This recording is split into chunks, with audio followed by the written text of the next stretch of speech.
இப்போ நம்ம என்ன செய்ய போறோம்னா அந்த பூக்கள் நல்ல மனம் அப்படின்னு சொன்னது யாரு அப்படிங்கிறத ஒரு எளிய முறையில ஒரு கணக்கை போட்டு யார் சொன்னது அப்படிங்கிறத நம்ம இப்போ கண்டுபிடிக்கலாம். சரியா?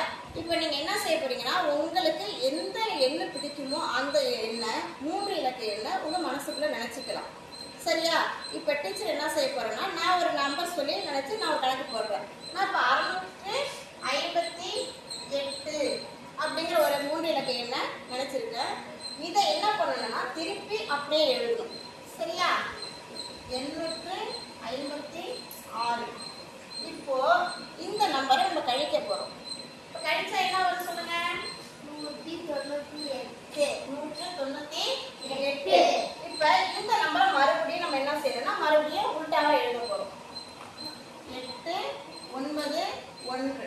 இப்போ இந்த நம்பரை கூட்ட போறோம். கூட்டினா என்ன வரும் சொல்லுங்க? 1089 வருதா?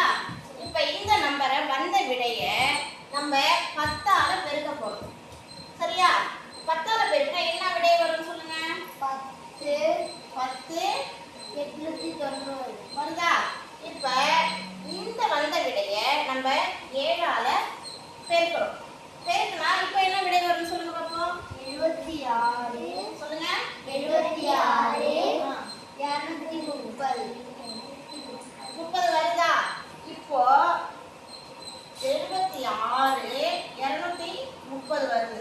இப்போ டீச்சர் என்ன செய்ய போறோம்னா இந்த நம்பர்ல ஒரு பொதுவான ஒரு நம்பர், அதுல எந்த மாற்றமும் கிடையாது. அது என்ன நம்பர்னு பார்த்தீங்கன்னா 2493.